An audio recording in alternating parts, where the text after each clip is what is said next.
장학과세법 8주차 강의 세 번째 시간입니다. 우리가 그 법인사업자 살펴보다 말았죠. 우리 예정신고 납부 중에 이제 법인사업자 보시죠. 법인사업자는 원칙적으로 예정신고를 하는 게 원칙이에요. 법인사업자의 경우에는 아까 그 개인사업자인 경우에는 이제 예정 고지받아 납부하지만 법인사업자는 예정 신고 기간에 어떤 거래 내역과 관련해서 어떤 그 과세 표준이라든지 또는 그 부가지 세액을 이제 예정 신고를 해야 된다. 근데 대손세액 공제, 과세 전환 매입세액, 일반 환급 가산세, 전자신고 세액 공제 등은 예정 신고 시에는 적용되지 않는다. 전자신고 세액 공제는 아까 우리가 살펴봤었죠. 확정 신고 때 그때만 적용이 되죠. 그럼 10,000원이에요, 10,000원. 그래서 1년 하면 20,000원이 되는 거죠. 그 다음에 가산세도 그렇고 일반 환급, 우리가 이제 나중에 환급에 대해서 살펴보는데 환급에는 일반 환급하고 조기 환급이 있는데 일반 환급은 확정 신고 때에만 환급세액 신고를 해서 환급받을 수가 있어요. 과세전환 매입세액 공제는 우리가 아까 살펴봤었죠. 과세전환 매입세액 공제 같은 경우에는 우리가 아까 그 면세사업자가 면세사업 당시에 어떤 취득한 재화를 과세사업자로 전환하고 난 다음에도 계속 사용하는 경우, 뭐 이런 경우에 당초 면세사업 할 때 취득한 재화니까 매입세액 공제를 받지를 못했죠. 면세사업자는 매입세액 공제 못 받잖아요. 근데 나중에 과세사업자로 전환이 됐어요.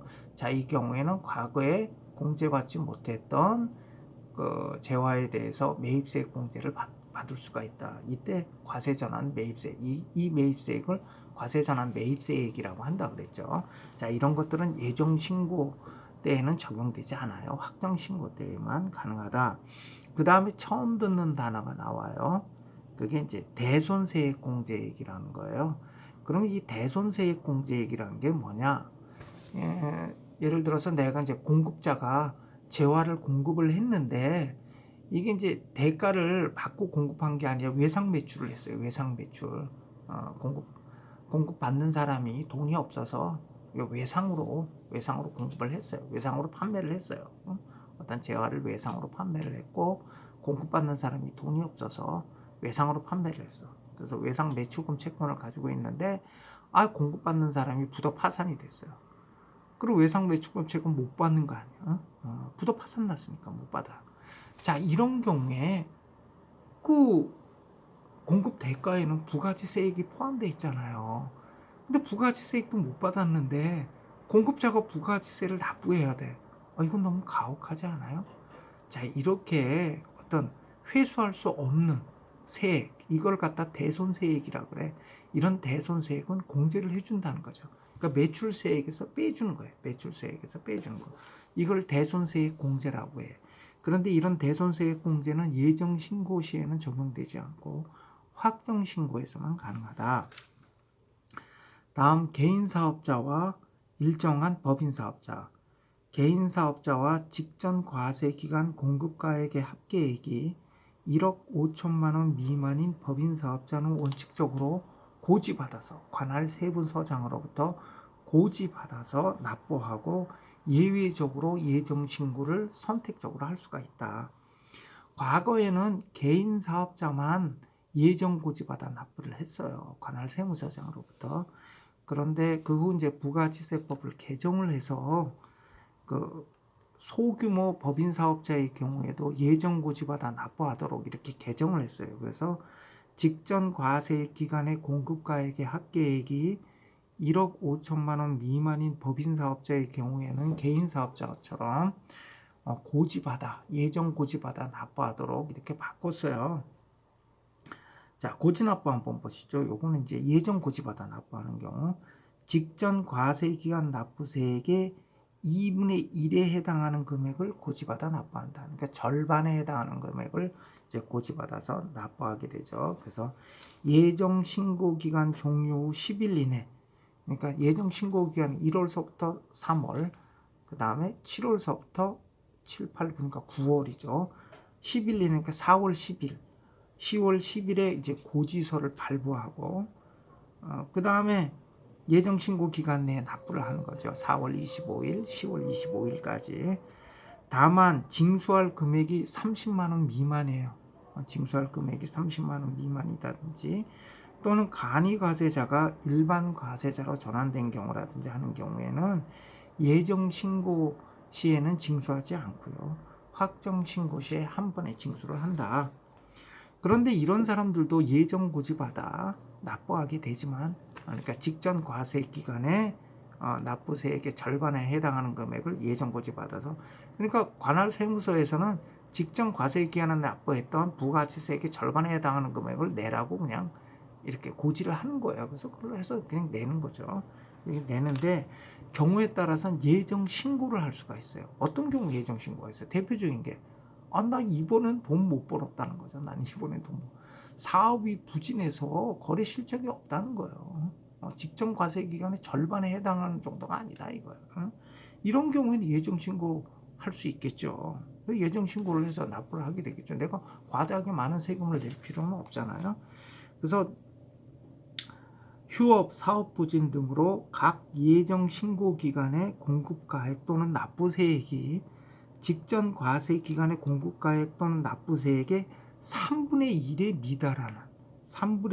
미달하는 개인 사업자인 경우에는 예정 신고를 할 수가 있고요. 그 다음에 각 예정 신고 기간분에 대하여 조기 환급을 받고자 하는. 자, 조기 환급 같은 경우 우리가 나중에 살펴볼 텐데요. 이 조기 환급을 받고자 하는 경우에는 조기 환급은 예정 신고 때에도 조기 환급 신고를 할 수가 있어요. 그리고 예정 신고를 하면 조기 환급 신고를 한 것으로 봐요. 그래서 이때 이렇게 조기 환급을 받으려면 예정 신고 때 조기 환급 신고를 할 수가 있으니까 조기 환급을 받고자 할 때는 예정 신고를 해야겠죠. 그렇죠? 조기 환급 받으려면 예정 신고를 해야 될 거예요. 자, 이런 경우에는 선택적으로 예정 신고를 할 수가 있다. 예정 신고를 할 수가 있다.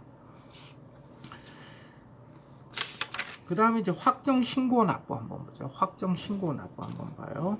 자, 확정 신고 기간은요.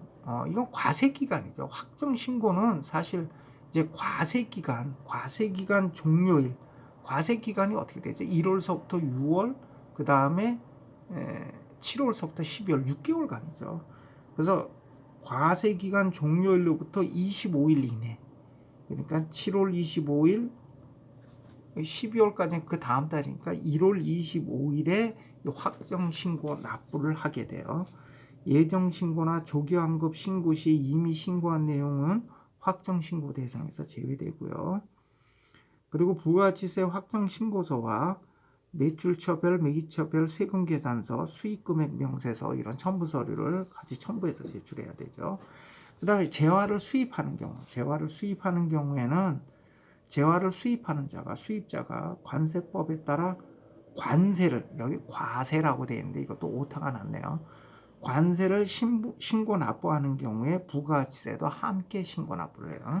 관세를 신고 납부하면서 부가가치세도 함께 신고 납부한다. 결정 및 경정 한번 보죠. 결정사유. 이거는 과세관청이 세액을 결정한다는 거예요. 어떤 경우가 있어요? 신고하지 않은 경우죠. 신고하지 않으니까 결정하는 거지. 그러니까 예정 신고, 확정 신고를 하지 않은 경우에는 관할 세무서장이 부가가치세액을 결정을 해요. 이게 이제 결정. 이때 이제 결정했다 이렇게 얘기를 하고요. 경정. 이 경자는 고칠 경자예요. 고친다. 신고를 하긴 했는데 신고에 오류나 탄류가 있는 경우에는 경정에서 하죠. 경정처분. 경정처분이죠. 이건 행정행위, 처분의 성질을 가져요. 그래서 경정사유, 경정을 할 수 있다. 어떤 경우 경정하냐? 신고 내용이 잘못돼가지고 오류나 탄류가 있는 경우에 경정을 한다. 자, 결정 경정의 방법 한번 보죠. 결정 경정은 원칙적으로 실지조사가 원칙이에요. 실지조사. 그러니까 세금 계산서, 장부, 그 밖에 증명 자료를 근거로 해서 이제 결정 경정을 하는 게 이게 원칙이에요. 실지조사를 통해서 하는 게 원칙이다. 증명 서류를 가지고 결정 경정을 하는 게 원칙인데 예외적으로 추계 결정을 할 수도 있어요. 추계해서 결정하거나 경정할 수도 있어. 예외적으로 추계에 의할 수가 있어. 추계는 뭐냐? 추정해서 계산한다는 거죠. 추정해서 계산해. 응? 어떤 경우 추계에 의해서 할 수가 있느냐? 추계에 의해서 결정 또는 경정할 수 있느냐? 증명 자료가 없는 경우겠죠. 그렇죠? 세금 계산서라든지 장부라든지 이런 증명 서류가 없는 경우, 또는 증명 서류가 있긴 있는데 이게 도저히 믿을 수가 없어. 거짓임이 명백해. 응? 증명 자료가 있긴 있는데 이 사업의 시설 규모라든지 종업원의 수, 또는 뭐 원자재 사용량, 그 밖에 조업 상황에 비추어 도저히 믿을 수가 없어. 거짓임이 명백해. 이런 경우에는 추계에 의해서 결정할 수가 있다. 그럼 여러분들이 이제 추계에 의해서 결정한다 그러면 추계에 의해 결정하는 방법, 추계 방법에는 뭐가 있느냐? 이게 이제 궁금하잖아요. 이게 이제 우리 그 부가세법 시행령에 추계 방법에 대해서 쭉 나와 있어요. 그래서 뭐 그렇게 중요한 건 아닌데, 내가 이렇게 여러분들이 읽다 보면 추계 결정 이렇게 나와 있는데, 그럼 추계가 추정해서 계산한다는 건데, 그럼 어떻게 추정해서 계산하는 거냐? 궁금하지 않아요? 관심 없어요? 궁금한 학생들이 있을 수도 있으니까 여기 보면 이제 첫째 이제 동종 사업자, 그죠? 동종 사업자의 어떤 실적을 기준으로 해서 추계할 수도 있고요. 그 다음에 무슨 생산 수율 또는 영업 효율을 적용해서 추계할 수도 있고, 국세청장이 정한 기준, 예를 들어서 상품 회전율, 매매 총이익률, 부가가치율에 의해서 추계할 수도 있어요. 그 다음에 또 이제 주로 최종 소비자를 대상으로 거래하는 음식이나 숙박업 같은 경우에는 입회조사, 직접 가서 조사한다고요. 현장에 가서, 사업 현장에 가서 직접 조사하는 입회조사에 의해서 추계할 수도 있어요. 하여튼 이렇게 해서 추계 결정을 할 수가 있다. 그 다음에 관할 세무서장이 결정 경정하는, 관할 세무서장이 결정 경정한다. 그러니까 각 납세지 관할 세무서장이 결정 또는 경정을 한다. 다만 국세청장이 특히 중요하다고 인정하는 경우에는 관할 지방국세청장 또는 국세청장이 결정 경정할 수도 있다. 그는 원칙적으로 세무서장이 한다. 다음에 환급, 이제 마지막 이제 환급이 이제 중요한데요. 환급, 여기서도 일반 환급보다는 조기 환급이 좀, 여러분들이 조기 환급을 조금 주의 깊게 살펴볼 필요가 있어요.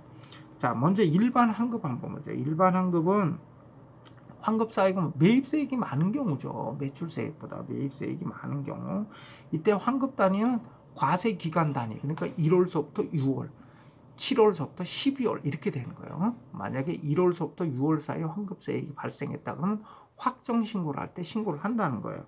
그러니까 환급 단위는 뭐예요? 과세기간 단위다. 과세기간 단위. 그래서 확정신고기간, 그러니까 과세기간 종료일로부터 25일 이내, 7월 25일, 1월 25일 이내에 환급세액 신고를 하고요.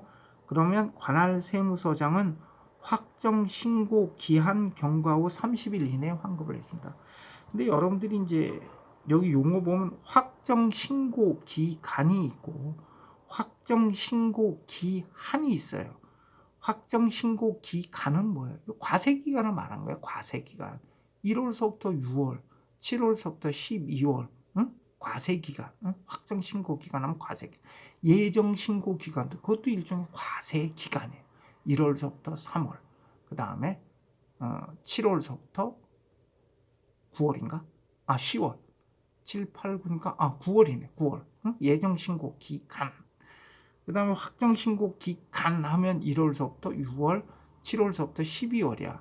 그럼 확정 신고 기한은 뭐냐? 7월 25일, 1월 25일을 얘기하는 거예요. 확정 신고 기한은 7월 25일, 1월 25일. 그러니까 이런 만약에 일기에 환급세액 신고가 있었다. 그러면 7월 25일서부터 30일 이내에 환급을 해줘야 된다. 7월 25일서부터 30일 이내에 환급을 해줘야 된다. 다음에 조기 환급 한번 보죠. 조기 환급. 조기 환급. 이 환급에는 오히려 이 조기 환급이 굉장히 중요해요. 어? 이렇게 일반 환급은 뭐예요?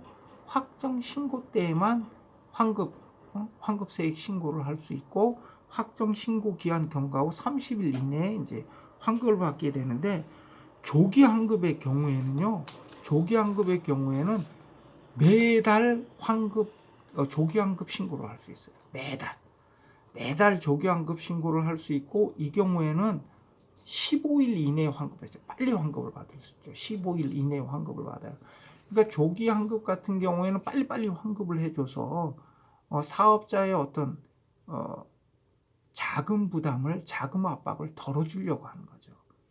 조기 환급 같은 경우 빨리빨리 환급을 받아야 내가 자금 압박이 덜하지 않겠어요. 어차피 환급 받을 돈인데 6개월 있다가 환급 받지 않고 지금 내가 환급 받고 싶단 말이야. 나 지금 들어갈 돈 많아. 사업자들은 현금이 막 돌아야 돼. 그런 경우 조기 환급 제도를 이용할 수 있다 그러면 굉장히 유용하죠. 사업자 입장에서는. 그래서 그럼 조기 환급은 뭐 아무 때나 가능하냐? 아니에요. 조기 환급을 할 수 있는 사유는 아주 제한돼 있어요. 그래서 첫 번째 조기 환급 사유 한번 보시죠. 67쪽에 조기 환급 사유 보시면 영세율이 적용되는 재화와 용역을 공급하는 경우 어떤 경우세요? 수출업체 재화를 수출하는 경우죠. 이 경우에 조기 환급 받을 수 있다는 거예요. 그 다음에 두 번째 사업 설비를 신설, 취득, 확장, 증축하는 경우 이게 사업 투자로 인한 경우인데 우리가 보통 수출업체를 빼고는 조기 환급 받는 대표적인 경우는 바로 이 경우예요. 사업 설비를 신설, 취득, 확장, 증축하는 경우 예를 들어서 무슨 공장을 증축했다든지 아니면 어떤 고가의 기계 장비를 구입을 했다든지 이런 경우죠. 이런 경우에는 매입액이 크겠죠. 그죠? 매입액이 크니까 어떻게? 매입세액이 크죠. 매입세액이 크니까 내가 환급 받을 수가 있겠죠. 그죠?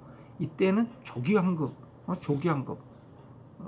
확정 신고 기간까지 기다리지 않고 바로 환급을 받아야겠죠. 바로 환급을 받아서 뭐 대출 받아서 했다든지 뭐 이런 것도 내가 갚아야 되고 쓸 돈이 많단 말이에요.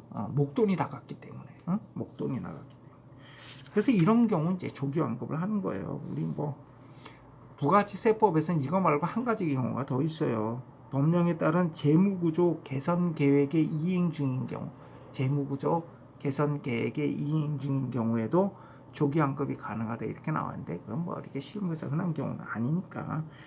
그래서 하여튼 재화를 수출하는 경우하고 어떤 설비 투자를 한 경우 그리고 일반적인 경우는 이제 만약에 여러분들이 나가셔서 무슨 사업을 한다든지 하는 경우에는 특별히 무슨 재화를 수출하는 이런 업종이 아니라면 설비 투자로 인한 조기 환급은 아주 흔하게 있어요. 설비 투자로 인한 조기 환급.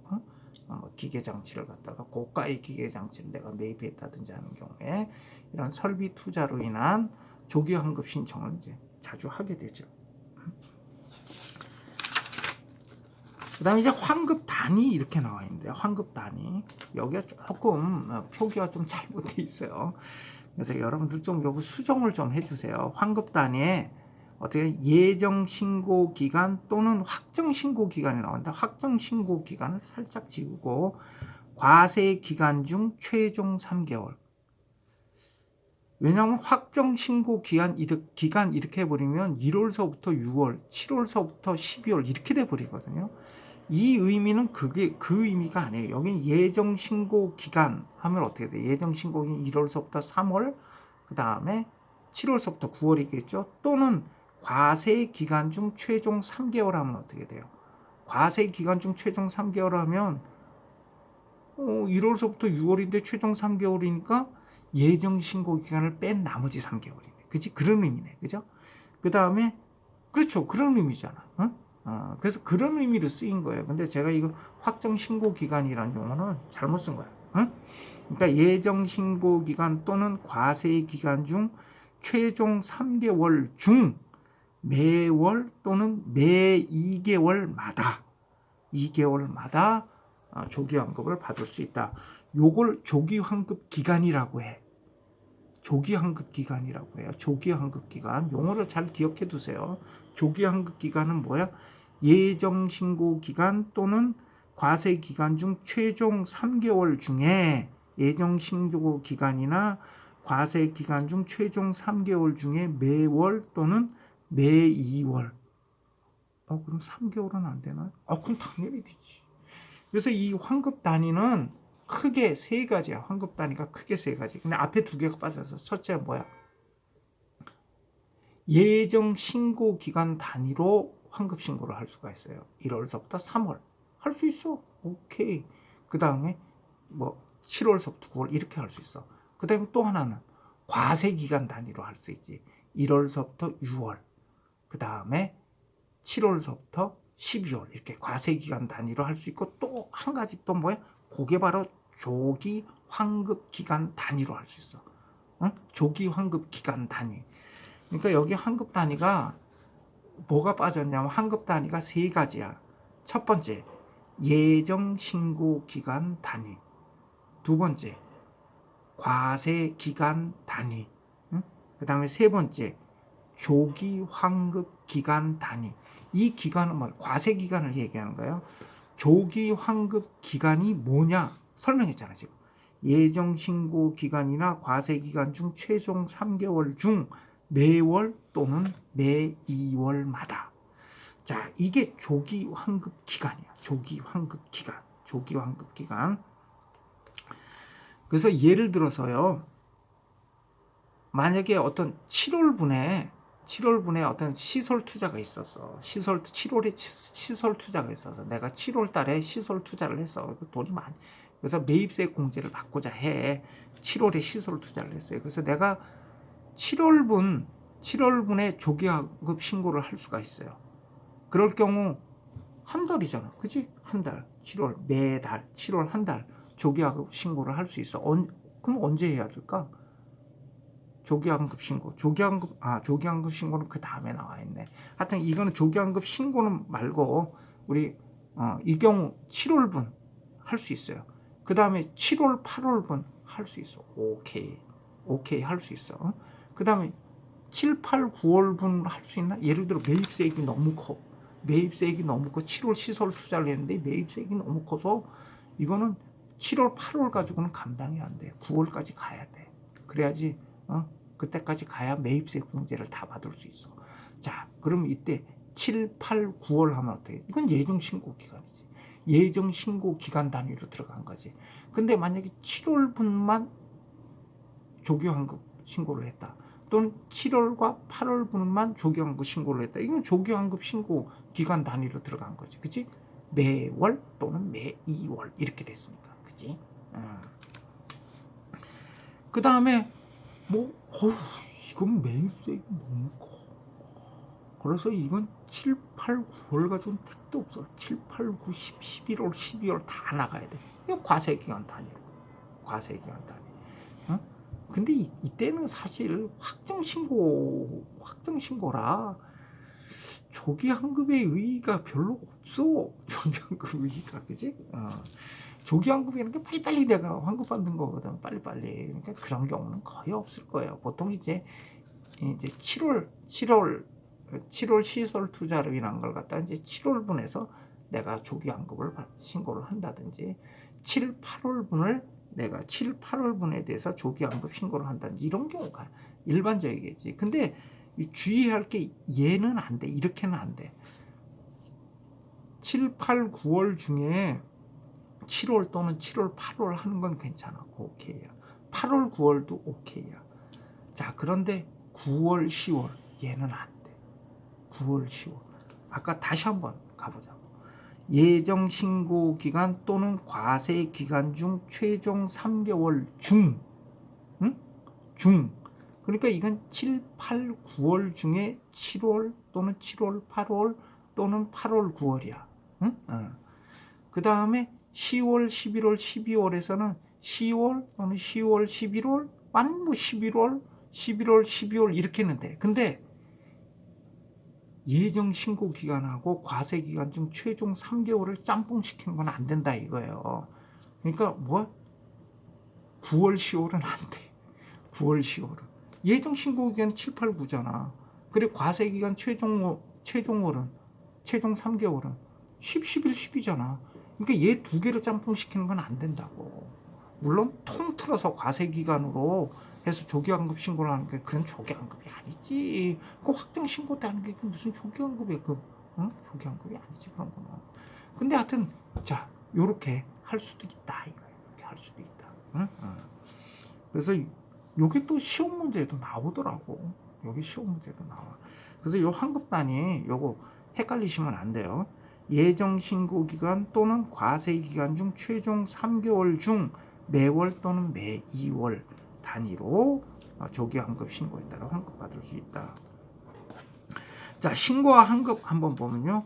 조기 환급 신고 기간 종료일로부터 25일 이내에 신고해야 한다. 근데 여기 신고자를 빼주세요. 이게 잘못 들어갔어요. 조기 환급 기간이야. 조기 환급 기간. 신고자는 빠져야 돼. 신고 빼. 조기 환급 신고 기간이 아니고 조기 환급 기간이에요.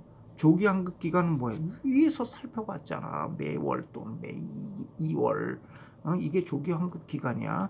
자, 그러니까 조기 환급 기간 종료일로부터 25일 이내 신고를 해야 돼. 그러니까 예를 들어 7월분은 8월 25일까지, 7, 8월분은 9월 25일까지 종료일로부터 9월 25일, 8월 25일까지 신고를 해야 되고, 관할 세무서장은 조기 환급 신고 기한, 여기도 기한이 나와. 여기도 기한. 이 기한은 뭐냐? 이 기한은 조기 환급 기간 종료일로부터 25일. 그러니까 예를 들어서 7월분을 갖다가 언제까지 신고해야 돼? 8월 25일까지. 그치? 그렇지. 7월분을 8월 25일까지 신고를 해야 되는데, 이때 언제까지 환급을 해줘? 8월 25일, 거기가 신고 기한이야. 신고 기한은 8월 25일이야. 8월 25일서부터 15일 이내. 8월 25일서부터 15일 이내라면 9월 9일이 되니까 8월달이 큰 달이니까. 그렇지? 초일 불산입, 그 다음에 6일서부터 5일, 6일, 그러니까 9월 9일이네. 9월 9일까지 환급을 해줘야 된다. 9월 9일까지. 그리고 여기도 또 기간이 나왔어요. 헷갈리시면 안 돼요. 헷갈리시면 안 돼. 그래서 조기 환급 신고 기한이란 얘기는 조기 환급 기간 종료일로부터 25일. 7월분 같은 경우에는 8월 25일, 이게 8월 25일이 이게 조기 환급 신고 기한이에요. 만약에 7, 8월 분이라면 9월 달까지, 9월 25일이지. 9월 25일. 요게 조기 환급 신고 기한인데 15일 이내. 조기 환급 때네. 빨리 환급해 주네. 조기 환급 때요.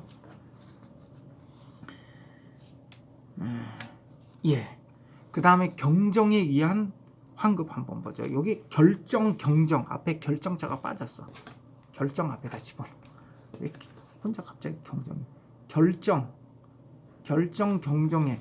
그러니까 세무서에서 결정, 경정을 하다 보니까 환급세액이 발생했어. 결정, 경정을 하다 보니까 환급세액이 발생했어.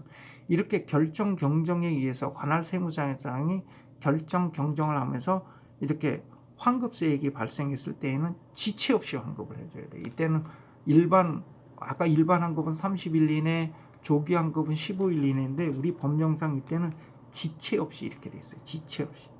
지체 없이 환급해줘야 된다. 지체 없이 환급해줘야 된다. 예, 이렇게 해서 우리가 부가가치세법까지 살펴봤고요. 다음 주차 강의부터는 소득세법에 대해서 살펴보기로 하겠습니다. 예, 여러분 수고 많으셨습니다. 다음 주차 강의 때 뵙겠습니다.